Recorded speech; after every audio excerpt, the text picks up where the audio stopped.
Bismillahirrahmanirrahim. Alhamdulillahirabbil alamin. Wa bihi nasta'inu ala umuri dunya waddin. Asyhadu an la ilaha illallah wahdahu la syarika lah. Wa asyhadu anna sayyidana Muhammadan 'abduhu wa rasuluhu la nabiyya ba'dah.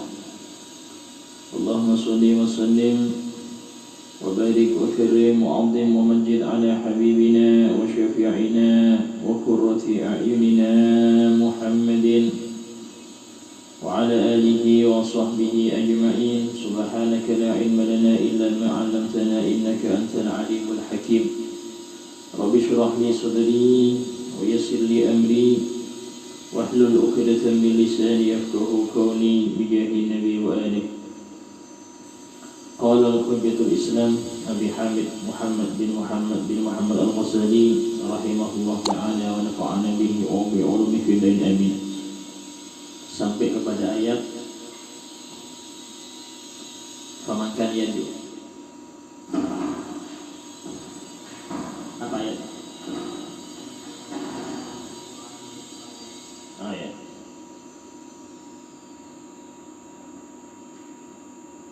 Sampai ini beliau melanjutkan bahwasanya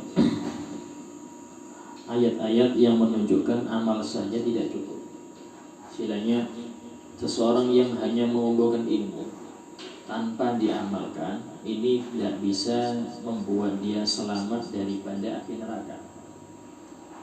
Dan ini beliau menyebutkan banyak sekali ayat-ayat Al-Quran yang menunjukkan hal tersebut. Di antaranya Allah berfirman, Innal ladhina amanu wa 'amilus shalihat. Sesungguhnya orang-orang yang beriman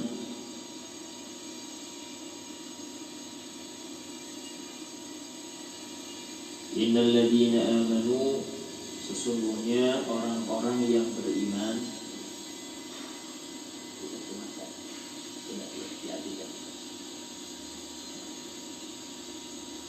wa 'amilus shalihat, dan yang beramal soleh.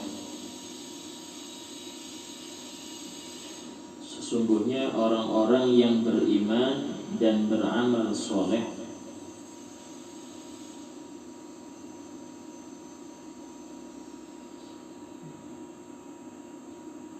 kanat lahum jannatul firdausi nuzula, maka bagi mereka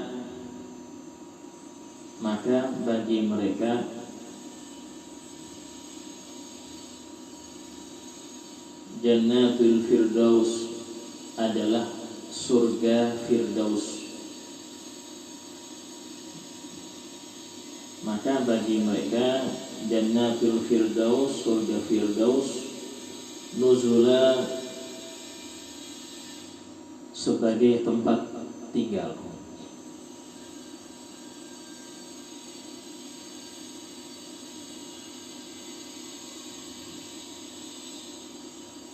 Di sini ayat ini menjelaskan iman saja tidak bisa meraih akan surga Firdaus. Ya, iman di sini maksudnya dia hanya ngerti, tapi nggak ada amal soleh. Harus ada amal soleh.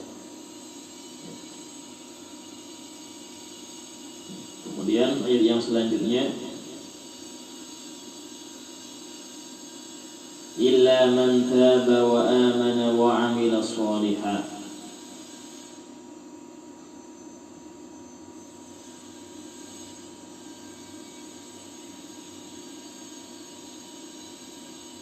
Nah, ini sebelum ini menjelaskan tentang orang-orang yang bermaksiat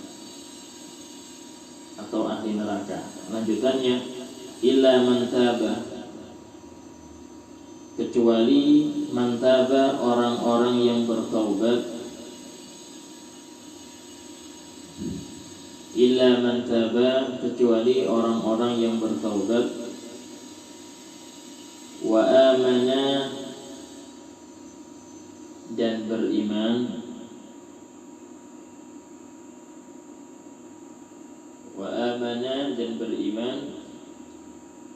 Wa 'amila shalihan, serta dia beramal soleh.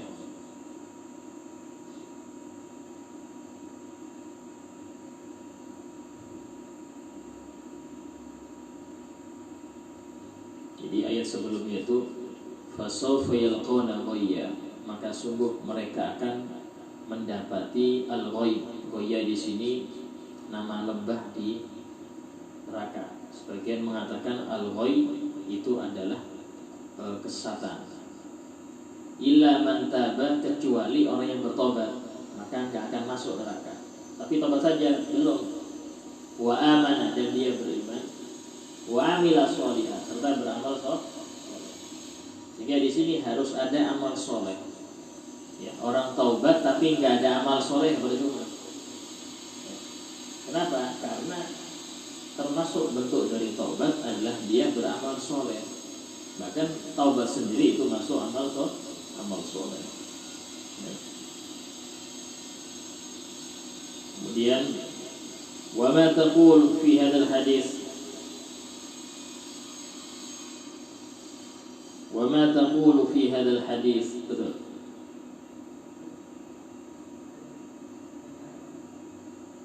Asalnya apa?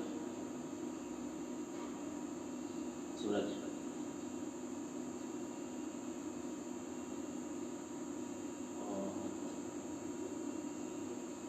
Oh gitu, udah ada. Ya. Balik aja. Khalidina fiha, ya.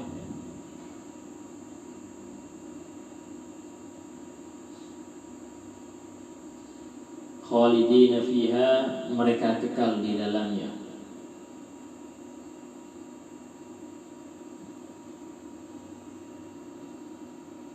Apa lanjutannya?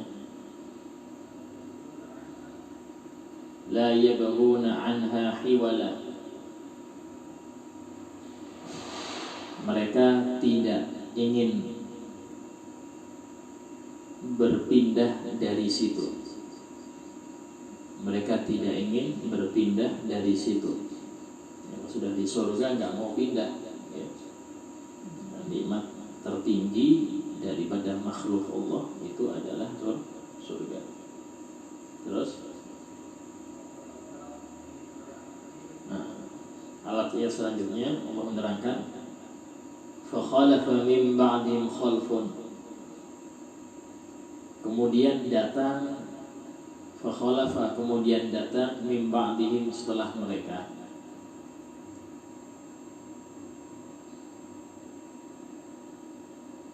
fakhalafa kemudian datang, min ba'dihim setelah mereka, khalfun suatu generasi,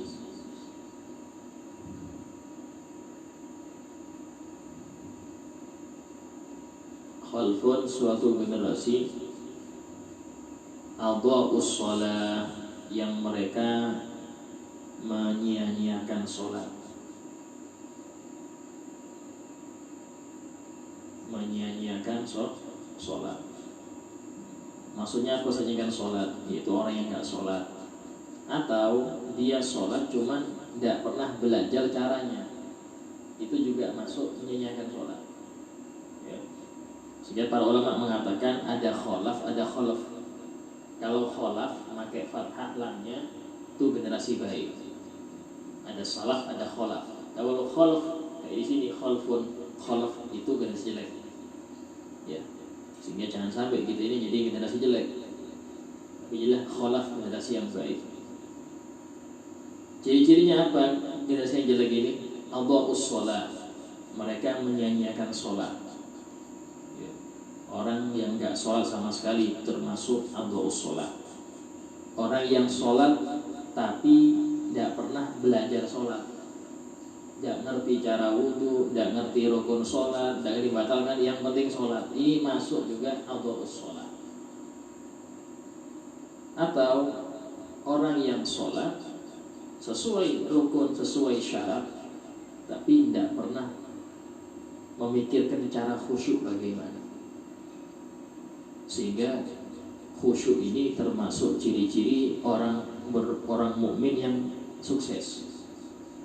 Allah berfirman, qad aflahal mu'minun, sungguh telah beruntung, telah sukses orang-orang yang beriman. Yang seperti apa? Alladzina hum fi sholatihim khashi'un, yaitu orang-orang yang khusyuk dalam sholatnya. Itu ciri-ciri orang beriman yang sukses. Di antaranya yang pertama salah sholat. Wattaba'u syahawat, dan mengikuti syahwat, itu keinginan hawa nafsu.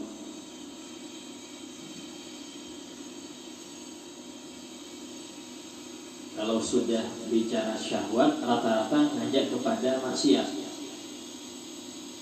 Ada syahwat makan, ya, makan banyak.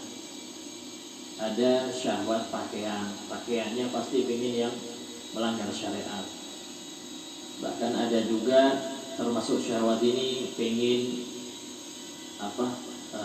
mengungguli semua orang, ya, sehingga dia bisa merendahkan yang lain, termasuk syahwat. Atau ada juga syahwat mengumpulkan harta, numpuk saja. Untuk apa? Tidak tahu, yang penting numpuk.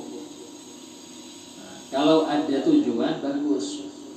Contoh, mau bikin rumah, mau haji, mau umroh, mau untuk anak melanjutkan sekolah sampai sekian, silakan, bagus itu, tidak apa-apa.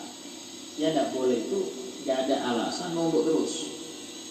Nah, ini masuk dalam firman Allah, alhaakumut takatsur, telah bikin kalian lalai saling memperbanyak harta.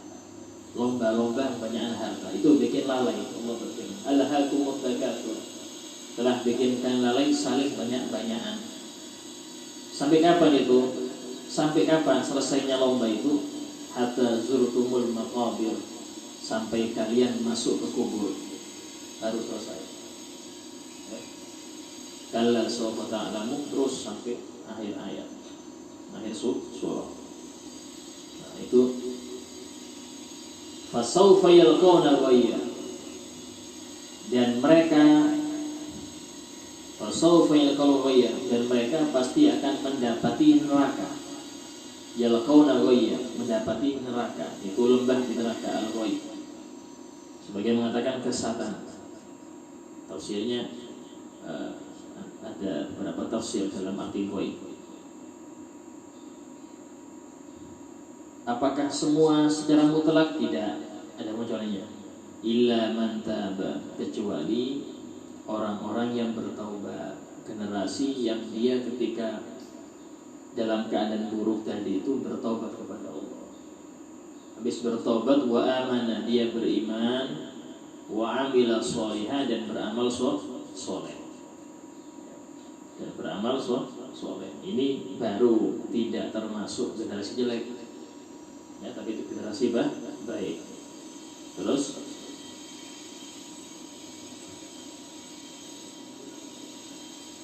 faulaika yadkhulunal jannah, maka merekalah yadkhulunal jannah, orang-orang yang masuk surga.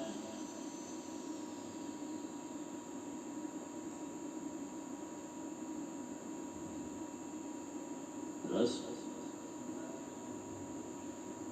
dan mereka tidak terdolimi sedikitpun. Arti dolim maksudnya ya apa? Apapun yang kita amalkan, baik berupa kebaikan, pasti Allah balas, walaupun kecil. Disebutkan dalam Al-Quran, wa may ya'mal mithqala dzarratin khairan yarah. Barang siapa yang mengerjakan kebaikan walaupun sekecil biji atom, tidak kelihatan, maka dia nanti pasti akan melihat pahalanya. Contoh, kita masuk musola, nemu bangkai lalat, kan hukumnya najis itu, kita ambil, kita buang keluar. Demi apa? Menjaga kesucian musola. Ini sepele. Tapi subhanallah, nanti akan Anda lihat pahalanya dia. Akan Anda lihat. Karena itulah seseorang itu, ya, kalau dia mengerti bahwasanya Allah Maha mengetahui wajib, dan Allah yang Maha membalas, maka tidak perlu dia itu pengen diketahui amalnya oleh orang. Justru itu akan mengurangi pahalanya. Terus dia Allah yang tahu. Kita dapati para salafun saleh itu mereka ini sangat-sangat ahli menyembunyikan amal, sangat ahli. Bahkan Syekh Abdul bin Salim, seorang wali besar yang di Ainat, kota Ainat di daerah Hadramut, ya, datuk daripada semua habaib yang marga Al-Hamid bin Jindan, ya, Al-Muhdor, kemudian bin Syawun Salim, kakeknya Habib Umar, ya. Itu beliau itu selama hampir belasan tahun itu ngisi tempat wudhu yang ditarik, masjid-masjid yang ditarik diisi semua. Gak ada yang ngerti, gak ada yang tahu, karena ngisinya malam. Karena beliau itu selama 40 tahun wudhu isya untuk sholat subuh, wudhu isya untuk sholat subuh. Apa? Gak tidur sama sekali, gak batal sama sekali wudhunya. Ya, 40 tahun, kita seminggu sudah, satu hari ya sekali ya sudah jadi wali, merasa wali. Ini beliau 40 tahun, sehingga wajar seperti itu punya dzurriyyat, keturunan yang hebat-hebat. Soleh Tanggul keturunannya, Habib Umar bin Hafid bin Syabul Karim keturunannya, banyak orang besar-besar, ya. Itu beliau menyebutkan apa? Gak ada yang ngerti. Di Bangil ada Habib Abu Bakar bin Husain As-Segar, istilahnya masih baru, masih tahun 60-70. Kita saya nggak tututin. Sekarang yang megangi cucunya Habib Ahmad bin Husain bin Abu Bakar, cucunya. Itu beliau itu punya kebiasaan, ya, kalau malam itu ke rumah ini datengin rumah janda-janda, nanti dikasih gula, terus beras, taruh di depan pintu, tulis untuk fulanah, tulis namanya, biar dia ngerti ini halal, bukan punya orang ketinggalan, enggak, tulis untuk fulanah. Itu setiap hampir seminggu sekali seperti itu. Gak ada yang tahu, gak ada yang ngerti.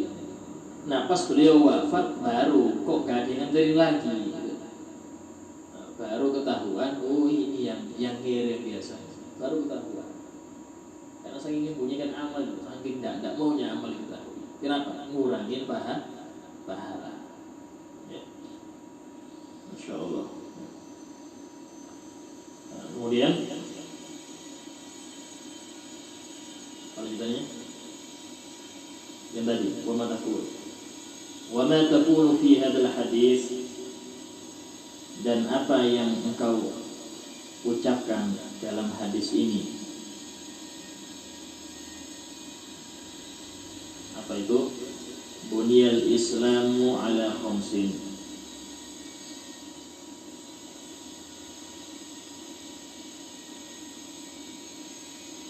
Islam itu dibangun atas 5 fondasi. Islam itu dibangun atas 5 fondasi. Maksudnya apa? Satu kurang, maka orang itu nggak bisa dibilang muslim. Satu kurang, maka orang itu nggak bisa dibilang muslim. Harus 5 yang lengkap. Yang pertama, syahadatu an la ilaha illallah wa anna Muhammadan Rasulullah. Bersaksi bahwasanya tiada Tuhan selain Allah,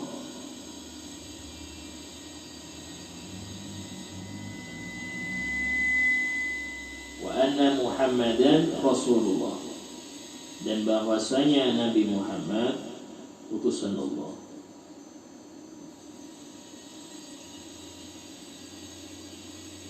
Nah ini syahadat harus di lisan. Kalau cuma di hati nggak sah, harus di lisan.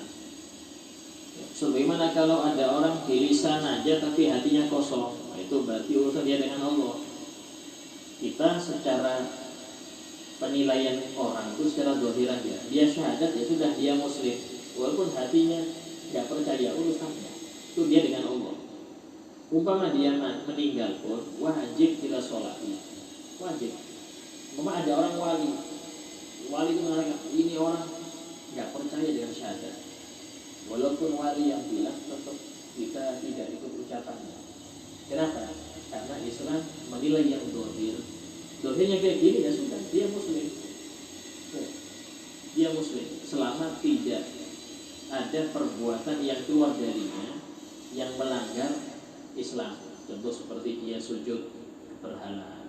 Nah, harus seperti itu kita langsung menghukumi, oh ini berarti sudah keluar dari Islam. Atau dia mengucapkan ucapan-ucapan yang membuat dia murtad, makanya seperti ini kita hukumi dia kufur. Berarti nggak muslim lagi. Nah, tapi kalau selama tidak ada muncul darinya perbuatan atau ucapan yang membatalkan syahadatnya, maka hukumnya tetap kita hukumi dia muslim. Bahkan bagaimana di zaman Rasul itu sebagian para orang-orang yang jadi sahabat, dan saya bilang sahabat karena nampakkan muslim itu Rasulullah ngerti sampai Allah menurunkan ayat wa mimman haulakum minal a'rabi munafiqun, dan di antara orang-orang sekeliling kalian dari orang-orang Badui itu ada yang munafik. Langsung ayat turun. Dan Rasulullah ngerti, ulang ngerti. Cuman Rasulullah tetap beliau itu menganggap mereka seperti sahabat yang lain. Lalu ngerti, oh ini munafik, ngerti Rasul. Kenapa? Karena Rasul diperintahkan di dalam alam dunia ini itu menyikapi dengan hukum syariat, bukan hakikat. Kalau hakikat Rasulullah langsung baca hatinya, oh kau ini enggak. Betul. Ya, seperti Abdullah bin Ubay bin Salul itu seperti itu. Ya, dia nampakkan Islam tapi nyerang Islam dari belakang, sehingga banyak mengabarkan kepada orang-orang kafir rahasia-rahasia di dalam Islam. Cuman para sahabat sudah gemes semua itu. Rasul jangan, karena dia masih syahadat. Jangan. Dia nggak nampakkan kekufuran, jangan dianggap kufur. Walaupun sudah kelihatan ini. Dan banyak. Ya. Sehingga syahadat ini selama dia diucap, maka hukumnya tetap muslim. Bahkan pernah suatu kali sahabat Usamah bin Zaid ketika Rasulullah menyuruh beliau untuk memimpin peperangan, itu beliau cerita ada seseorang kafir, pedangnya sudah jatuh, kepepet dia sudah mau tak bunuh, langsung dia syahadat, asyhadu an la ilaha illallah. Tapi anak tahu ini untuk tameng aja, langsung tak pendam lah. Lapor ke Rasulullah marah. Jawab beliau, apa yang engkau perbuat atas ucapan la ilaha illallah? Itu ucapan besar itu. Kata sahabat Usama, ya Rasulullah, itu dia pakai cuma untuk tameng saja, sudah kepepet baru syahadat. Walaupun sudahkah engkau belah dadanya sampai kau tahu dia berbohong? Apakah engkau sudah belah dadanya sehingga ngerti kalau dia itu berbohong? Maksudnya apa? Selama dia syahadat, kelas dia muslim dan darahnya mulia, jangan diganggu. Harga dirinya mulia, darahnya haram untuk ditumpahkan. Ya, walaupun itu mengucapkannya secara alasan biar nggak diserang. Walaupun karena urusan hati, urusan Allah, kita cuma ngurusin yang zahir saja. Kemudian wa iqamis shalah, mendirikan salat, wa ita'iz zakah, menegakkan zakat, menunaikan zakat, wa shaumi Ramadan, berpuasa Ramadan, wa hajjal bait, haji ke rumah Allah, ke Baitullah, man istata'a ilaihi sabila, bagi orang yang mampu berjalan ke sana. Bagi orang yang mampu berjalan ke sana. Nah, di hadis ini semuanya amal. Semuanya amal. Berarti apa? Walaupun Anda hafal rukun Islam ada 5, 1 syahadat, 2 sholat, 3 zakat, hafal, tapi nggak ngamalkan, dia nggak muslim.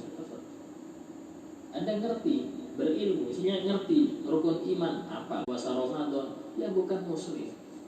Karena ilmu nggak ada faedah tanpa amal.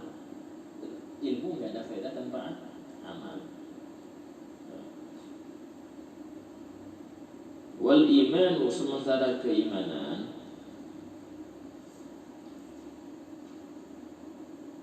qaulun bil lisan, adalah ucapan dengan lisan, yaitu baca syahadat.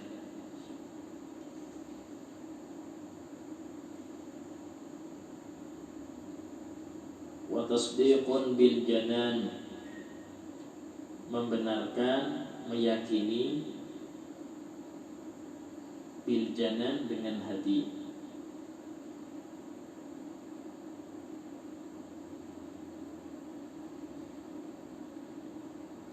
Wa amalun bil arkan,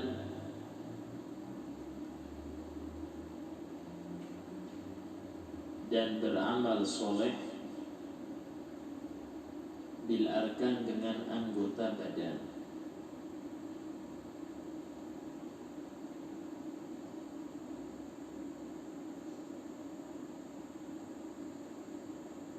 Nah, ini maksudnya, kata beliau, keimanan seseorang itu dinilai dari syahadatnya pertama. Selain dia syahadat, secara hati dia ini meyakini, membenarkan apa yang sudah dibawa oleh Allah dan Rasulnya. Yang ketiga, dia ada amal soleh untuk memastikan bahwasanya ada iman dalam hatinya. Walaupun cuma amal saja tidak cukup. Orang-orang munafik dalam Al-Quran disebutkan bahwasanya mereka ini idza qamu ila sholati qamu kusala. Kalau sudah berdiri menuju sholat, mereka berdirinya malas-malasan, kayak terpaksa. Kenapa? Karena memang di hatinya nggak percaya dengan sholat. Tapi karena di zaman Rasul kalau nggak sholat dibakar rumahnya, Anda munafik. Ya. Maka mereka sholat malas-malasan. Yura'unan nas, mereka memamerkan sholatnya kepada orang-orang agar dikira ini loh saya muslim, ini loh saya muslim, biar dikira muslim sehingga pamer. Sebenarnya orang munafik. Ya, orang muslim nggak perlu diketahui orang. Wala yadhkurunallaha illa qalila, dan mereka tidak berzikir kepada Allah kecuali sedikit. Kenapa? Ya pas habis sholat itu zikir, habis itu nggak zikir lagi. Itu ciri orang munafik 3 dalam Al-Quran. Pertama, kalau berdiri ke sholat mereka malas. Ya. Kalau sudah ada nanti sampai mau selesai waktunya baru. Ya. Nah, yang kedua, mereka riya, senang pamer dengan amal. Kenapa? Biar ada legitimasi mereka muslim. Kalau sholat sendirian, waktu ini dikira nggak muslim dong. Sehingga mereka nunjukkan bahwasanya mereka ini muslim. Sholatnya harus kelihatan orang. Ya. Yang ketiga, sangat jarang berzikir. Alias zikir itu sangat zikir itu mungkin habis sholat kok, nggak ada zikir lagi. Sehingga usahakan seseorang itu ada zikir. Sampai-sampai Al-Habib Abdurrahman As-Sigaf mengatakan, man laisa lahu wirid fa huwa kirid. Seseorang yang enggak punya wirid, enggak punya bacaan yang dia istiqomah setiap hari, mau itu bacaan Quran kan, contoh Yasin tiap subuh, atau Waqiah tiap sore, atau apa, atau istighfar setiap hari berapa, enggak ada sama sekali. Fa huwa kirid, maka dia seperti kera. Kenapa? Gampang diombang-ambingkan, gak punya pegangan. Ya. Orang yang gak punya wirid itu gampang ombang-ambing dia.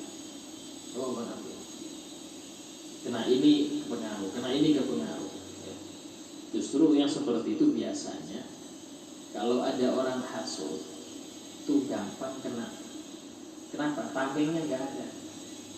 Di waktu ada khusyuk apa enggak? Kalau cuma jaga 5 waktu, 5 waktu itu enggak khusyuk. Jadinya, ya caranya tadi banyak tameng harus ada. Ya dalam tameng tadi harus ada wirid, wirid Idul Latif atau Abdul Haddad. Ya.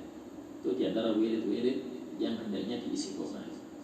Hanya saja setiap wirid itu tidak bermanfaat besar kecuali dengan dua syarat.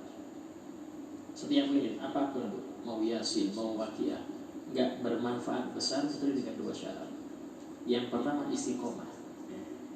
Istiqomah. Kalau udah jam segini, kalau terlambat dikodok, jangan sampai nggak baca. Saya biasanya subuh, kalau nggak, artinya saya nggak bisa, ya sudah kodok waktu duha. Nggak bisa kodok habis zuhur. Satu hari jangan sampai kosong. Yang kedua al-hudur, hadir hati ketika membaca wirid. Jangan wiridan sama HP-an. Karena nggak tahu ini baca apa saya ini. Usahakan hadir. Itu yang lebih banyak pengaruh. Ngaruh ke hati ini banyak. Nah itu. Bahkan disebutkan bahwasanya ulama mengatakan al-waridat min haitsul awrad. Al-waridat min haitsul awrad. Ya, pemberian anugerah dari Allah itu tergantung dari wirid Anda. Seperti sih dari Allah ini kayak gini. Contoh kalian pas maulid, tahu-tahu ada qasidah apa atau ucapan apa langsung gemetar hati, langsung cinta, dan sampai mau nangis, itu waridat namanya. Itu dengar ceramah langsung kita ini pengen tobat, pengen gini, itu waridat. Itu jarang itu datangnya, dan nggak lama, sekali paling berapa detik selesai. Nah itu waridat. Waridat ini kalau mau turun kepada seseorang, dia harus ada wirid. Semakin banyak wiridnya, semakin banyak waridatnya. Tapi semakin jarang wiridnya, ya jarang waridatnya. Waridatnya seperti itu. Dia muncul tiba-tiba pas baca Quran. Kita baca Quran, tahu-tahu ada ayat apa, langsung dia merasuk ke hati. Begitu bikin semangat ibadah, takut kepada Allah, karena rindu Rasul. Nah itu sifat waridat. Ini biasanya terjadi kepada orang yang banyak wirid. Yang jarang wirid ya terjadi lebih jarang juga. Ya. Nah, sehingga banyak para salafun soleh yang mereka ini setiap detik gak lepas dari tasbih. Tasbih Jimmy Smith, hafizahullah wa rahmatullah. Itu beliau itu tidak pernah lepas dari tasbih. Ustaz saya lakukan riya. Yang mengatakan Anda riya itu munafik. Karena Rasul bersabda, aksiru dzikrullah, perbanyaklah zikir kepada Allah, hatta yaqulal munafiqun anta murai, sampai orang-orang munafik mengatakan engkau riya. Perbanyak zikir Allah, jangan ngurus orang. Kalau kita kan kadang-kadang mau zikir takut orang akhirnya nggak zikir, itu salah. Ninggalkan amal karena orang riya. Bawa tasbih. Kalau nggak bisa yang besar, tasbih yang digital. Kalungkan kan apa? Taruh sini, taruh mana? Walaupun Anda nggak sempat baca, lihat ini sudah mau nggak mau gerak. Wih, salawat saya di tasbihan. Mau nggak mau, otomatis refleks dia gerak. Dan itu mencegah Anda pertama nganggur. Kalau nganggur, ngomongin orang lah, inilah, cerita macam-macam lah. Udah dikir enak. Zikir yang paling istilahnya tanpa ada batasan, mau ribuan silahkan, itu sholawat sama istighfar. Sholawat istighfar. Nah, kalau yang lain tasbih silahkan apa. Ya. Nah, itu diantara amal salafus saleh. Nah, kita ke fikih sekarang. Yang punya buku bawa bukunya, tulis. Jadi itu permulaan kita bahas tentang wudu, ya. Yang pertama, syarat-syarat wudu.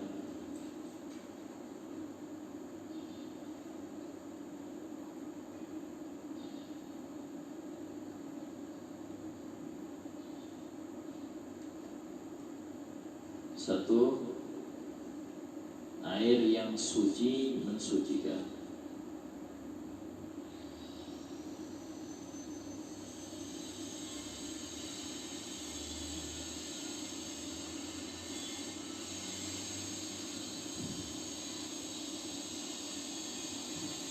Syarat-syarat wudu yang pertama, air yang suci mensucikan.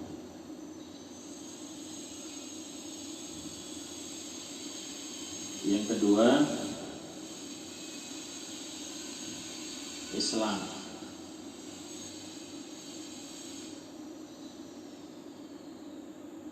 Yang ketiga, tamyiz. Ya.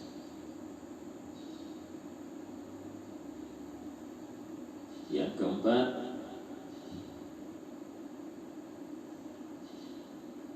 suci dari haid dan nifas. Suci dari haid dan nifas.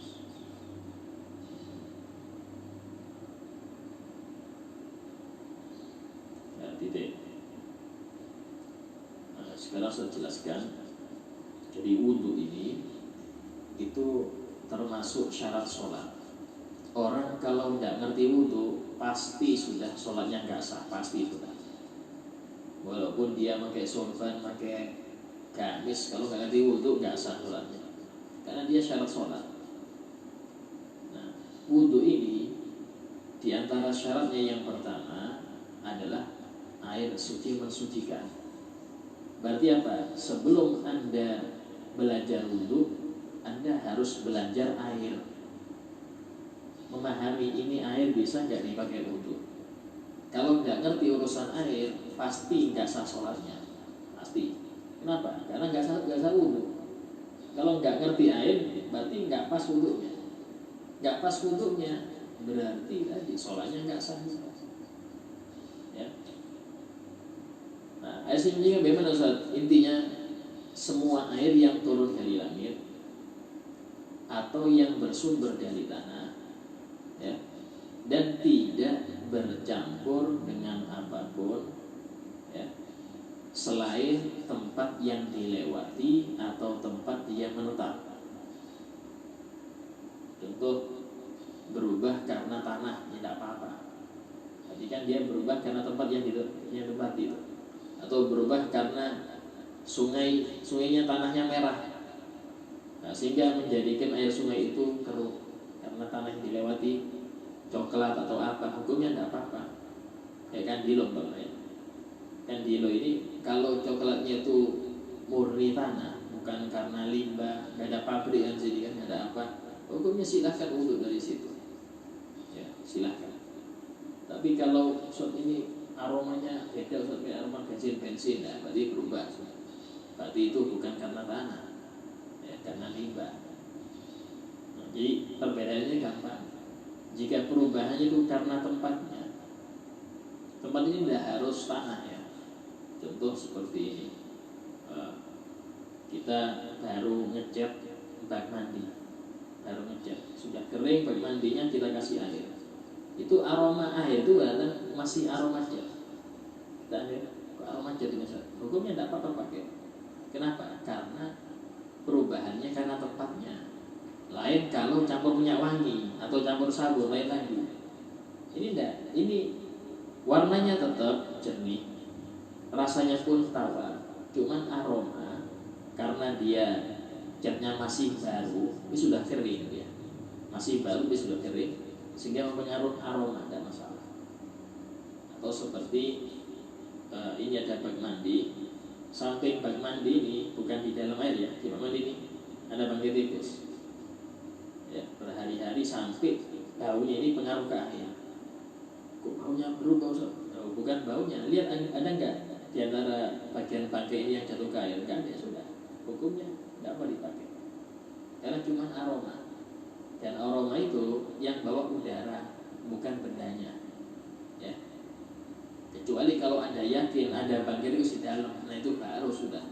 Dan aromanya jadi berubah, ya sudah, hukumnya najis. Kemudian yang kedua, Islam. Orang kafir tidak sah. Wudhunya. Karena itulah tidak boleh memegangkan Quran kepada orang kafir atau menjual Quran kepada orang kafir, hukumnya dosa. Anda jual Quran, ada orang kafir jual, beli Pak Qurannya, untuk apa? Mau saya teliti? Tidak boleh. Tapi kalau kita membacakan tidak apa-apa. Kalau membacakan ayat Quran tidak masalah. Dalam Al-Quran, wa in ahadun minal musyrikin istajaraka fa'ajirhu hatta yasma'a kalamullah. Sumpama ada seorang kafir, mereka itu minta perlindungan engkau, maka kasih dia perlindungan. Maksudnya dia masuk masjid, ya, ingin masuk masjid selama suci, tidak pakai sandalnya ya. Fajir dulu suruh masuk sampai dia mendengar kalam Allah. Dengar tidak apa-apa, tapi megangkan tidak boleh. Kenapa? Dia pertama kafir, terus kemudian tidak berwudu. Dalam Al-Quran disebutkan innal musyrikina najasun. Maksudnya orang musyrik najis. Dalam hal apa? Akidahnya. Bukan berarti terus orang kafir masuk masjid nggak boleh, tidak apa-apa. Asal jangan sama sandal. Seperti orang normal masuk masjidnya. Ya, yang najis itu akidahnya najis.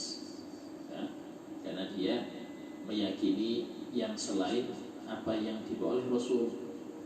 Contoh meyakini Allah Tuhan itu 3, ini jelas kufur sudah. Ya, atau macam-macam ya, seperti itu kufur. Nah, tapi kalau kita menjual kepada orang kafir itu ya boleh. Sehingga ini masuk dalam hal contoh, saat saya menjual pakaian-pakaian ketat besar, ya, saya jual pada perempuan, anak-anak mudi-mudi, hukumnya haram. Ustaz, ini kan saya jualan, iya, cuman ini bikin maksiat dia, ya, maksiat. Sama seperti menjual pedang kepada perampok. Ini orang mau ngerampok ini. Saya tanya, Pak, saya mau jual, mau beli pedang itu apa? Untuk ngerampok, Pak, ya sudah. Yang penting saya nggak ikut, ya jual aja. Nah, ya, itu hukumnya dan hasilnya haram. Ya, sekarang ini banyak, kadang-kadang ada orang jual peralatan untuk Natalan, alhamdulillah. Ya, dia jual kopiah sinterklas lah, kopiah topi ya. Dia jual baju ini, jual pohon cemara, muslim ini. Tapi dia jual itu, hukum hasil jual Anda haram. Kenapa? Walaupun Anda tidak tidak ikut merayakan, tapi Anda membantu. Nah, ini penting. Ya. Nah, sehingga dalam hal ini segala sesuatu yang menjadi perantara suatu kemaksiatan, maka hukumnya maksiat. Sama halnya segala sesuatu yang menjadi perantara kebaikan, hukumnya kebaikan, dapat pahala. Kita jual koko, jual sarung, niatkan semoga banyak orang muslim yang ahli sholat. Ya. Kita menjual kitab ya, untuk keperluan orang-orang yang belajar, niatkan menyebarkan dakwah. Ya. Kita menjual pakaian syar'i, ya, semoga banyak perempuan-perempuan muslimat yang tutup aurat. Ini niatkan dakwah, hukumnya dapat pahala. Tapi kalau cuma niat yang penting untung, ya gak ada pahala. Kalau cuma niat yang penting untung, gak ada pahala. Niat membantu dakwah Rasul dapat pahala. Ya, segala sesuatu yang berbau ibadah, kalau diniatkan untuk ibadah, pahalanya dapat. Ya, kemudian yang ketiga, at-tamyiz. Ya, tamyiz yaitu seorang anak yang sudah bisa makan, minum, dan cebok sendiri. Seorang anak yang bisa makan, minum, cebok sendiri itu tamyiz. Ya. Nah, hukumnya anak yang tamyiz walaupun belum balik sah wudunya. Wudunya sah. Ya. Ini sudah balik. Belum? Hah? Tidak. Sudah mimpi basah belum? Mimpi basah sudah? Mimpi, tidak. Belum. Nah, kalau belum dia mesti tamyiz, belum balik. Ya. Nah, patokannya ini kalau dia sudah bisa 3 ini tapi belum balik, hukumnya tamyiz. Ya. Nah, tamyiz ini hukumnya sah wudu. Karena itulah untuk mereka boleh untuk megang Quran, tapi syaratnya wudu. Tapi anak yang belum tamyiz, umur 5 tahun, 4 tahun belum tamyiz, tidak boleh dipegangkan Quran, karena walaupun wudunya mungkin gak sah. Jadi hati-hati, kadang-kadang anak kecil dikasih Quran, oh ini Masya Allah sebayi-bayi sudah pegang Quran. Loh iya, dia Masya Allah ada yang dosa, tapi kenapa? Anda membiarkan dia yang berhadas megang Quran. Kalau belajar hanya ikro silahkan, aba silahkan, bukan Quran itu apa-apa, umur 5 tahun itu tidak apa-apa ya. So gimana kalau ini anak umur 3 tahun sudah hafal Quran, Ustaz, 3 tahun hafal Quran? Ya itu bukan dengan dibaca, biasanya ditalkin ya, ditalkin. Karena rata-rata anak-anak yang hafal umur 6 tahun, 7 tahun ya, itu biasanya mulai mengandung itu ibunya sudah sering baca Quran, karena hafal Quran atau apa, sehingga pengaruh rekaman sudah ada ya. Waktu lahir umur 2 tahun dengar Quran langsung tancap itu, tinggal dia ulangi aja ketika sudah bisa ngomong ya. Jadi kalau pas hamil dengar dangdutan ya hafal dangdutan ya. Jadi penting, pengaruh kepada bayi itu pengaruh. Bayi seperti itu. Nah, sehingga megangkan anak kecil Al-Quran itu tidak boleh kalau dia belum tabiz. Kalau sudah tabiz boleh dengan syarat wudu, karena wudunya sah ya. Terus yang selanjutnya suci dari haid dan nifas. Perempuan haid dan nifas nggak boleh berwudu. Kenapa? Karena dia haram sholat. Untuk apa dia wudu? Dia ini haram sholat, haram megang Quran, haram baca Quran. Baca Quran aja haram boleh megang, haram tawaf. Terus ngapain juga wudu? Nah, sehingga untuk yang seperti ini tidak bisa. Cuman kalau mandi sunnah, contoh mandi sunnah untuk Idul Fitri, hukumnya tidak apa-apa. Karena disunnahkan mandi di hari Idul Fitri itu bukan untuk yang hadir sholat, tapi untuk semua yang hidup di hari Idul Fitri sunnah mandi, walaupun dia nggak niat hadir sholat ya. Beda dengan Jumat karena untuk hadir Jumat, itulah orang yang nggak mau hadir atau nggak bisa hadir tidak disunnahkan mandi Jumat. Tapi orang yang punya keinginan untuk hadir dan dia wajib hadir, hukumnya sunnah mandi Jumat. Ini perbedaannya. Mandi Id itu karena harinya, bukan karena sholatnya. Sehingga walaupun setelah sholat dia habis sholat Id, terlebih dia ingat saya belum mandi Id, ya mandi walaupun setelah sholat tidak masalah, karena bukan untuk sholatnya, untuk harinya, untuk harinya. Nah, kemudian yang berapa ya? Ada lagi. Kita lanjut nomor 5. Nomor 5,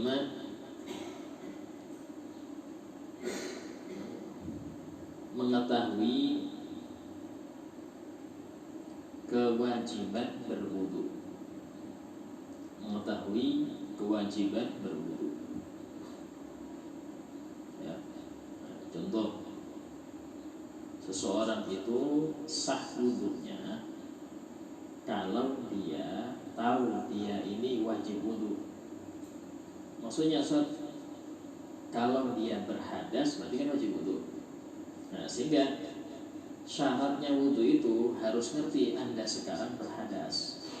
Itu kalau wudu wajib ya, wudu wajib itu harus Anda ngerti Anda sudah berhadas.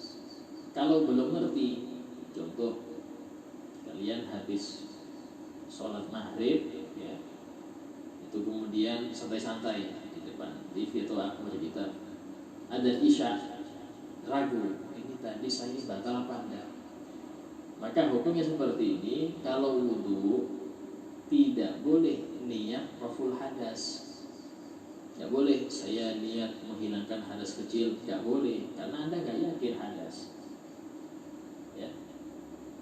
Terus yang boleh apa Ustaz? Yang boleh wudu sunnah. Jadi niatnya saya niat memperbaharui wudu, nawaitu tajdidal wudu. Nah, tapi masalahnya kalau Anda wudu sunnah, habis wudu sunnah baru ingat, oh iya tadi saya buang angin tadi, hukumnya wajib ulang wudu. Karena wudhu sunnah gak bisa menghilangkan hadas. Paham? Terus ya apa solusinya yang gampang? Yang gampang ya batalkan sampai Anda yakin. Ke kamar kecil dulu, buang air. Kan sudah pasti, ini sudah batal Ustaz, ya sudah. Baru Anda niat wudhu wajib tidak apa-apa. Pastikan batal dulu, baru Anda bisa niat menghilangkan hadas. Kemudian selanjutnya pembagian air. Karena ini bahas masalah syarat yang pertama tadi, kita bahas pembagian air. Bawahnya air secara garis besar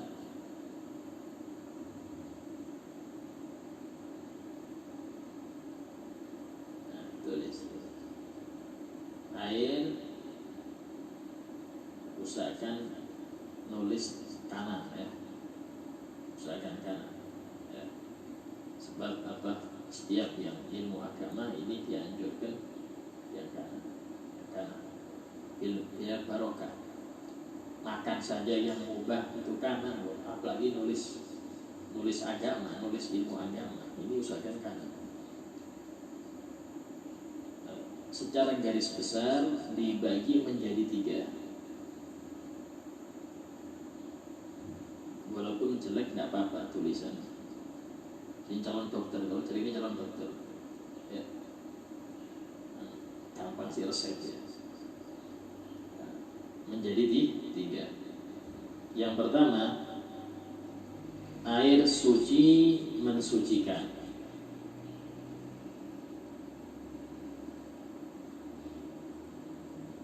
Titik 2, yaitu segala air yang turun dari langit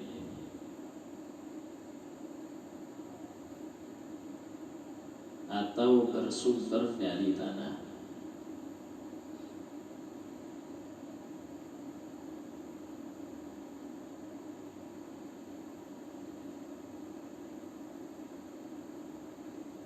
Dan tidak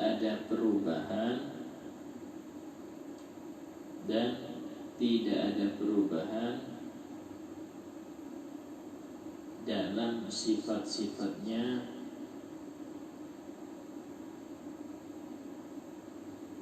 buka kurung, dalam sifat-sifatnya buka kurung, rasa,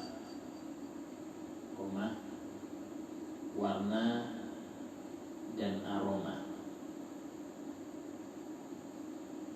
Rasa, warna dan aroma. Tutup karung. Disebabkan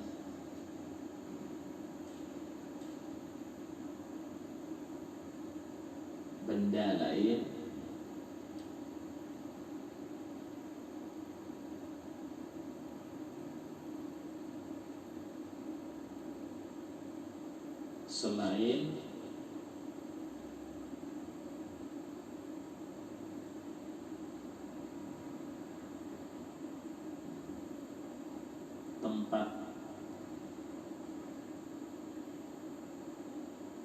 selain tempat,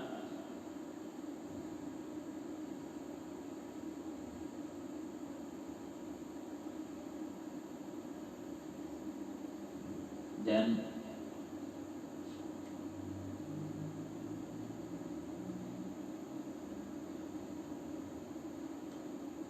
yang darurat untuknya. Selain tempat dan yang darurat untuknya. Gitu.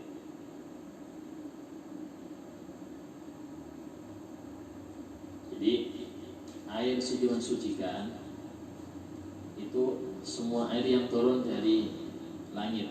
Seperti apa? Air hujan, air salju, air embun, yang pun ini walaupun dia dari udara, ya anggap langit aja. Karena emang air itu kalau dari bahasa kimianya H2O ya, hidrogen campur oksigen. Kalau kalian ada gas hidrogen campur oksigen semprotkan jadi air. Katanya sih, saya juga belum coba. Katanya seperti itu. Jadi embun ya. Nah, atau yang dari air, dari tanah, sungai atau laut. Ya. Walaupun laut ini orang bilang itu 2/3 bumi itu. Nggak bisa dibilang dari tanah juga itu laut. Nah, intinya yang di tanah. Yang mana tidak berubah sifatnya. Sebenarnya cuma 3 sifat aja. Nggak berbau, nggak berasa, nggak berwarna. Sebenarnya cuma 3. Nggak berbau, nggak berasa, nggak berwarna. Kalau hilang salah satu, tahu-tahu berwarna atau tahu-tahu berasa. Ya, maksudnya berasa ini ada asin atau manis atau apa. Atau tahu-tahu dia berbau. Berwarna, berbau itu berasa. Hukumnya berarti berubah. Bukan air yang suci sekali lagi berubah. Cuman dilihat berubahnya karena apa? Kalau berubahnya karena sesuatu yang bukan tempat dan bukan darurat, apa sih darurat itu? Seperti ini darurat ini.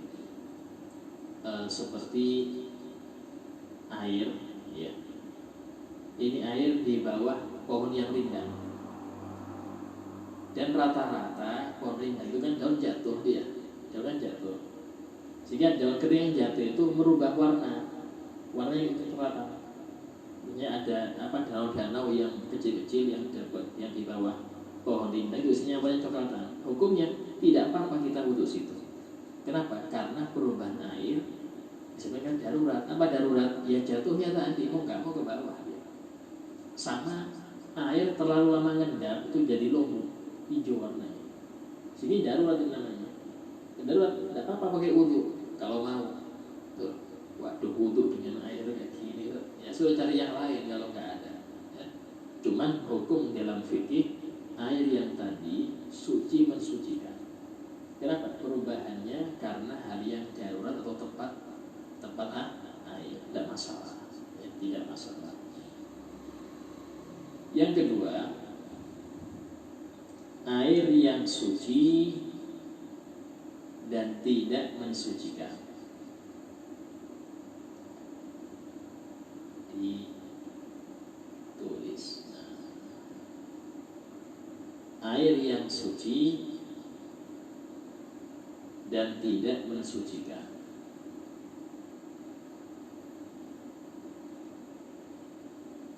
Ya.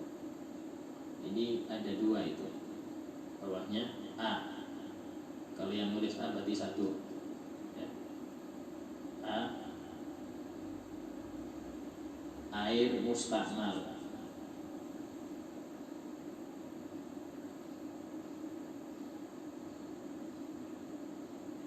Titik 2,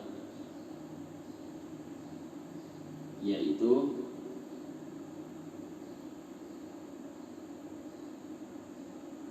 air bekas basuhan yang wajib.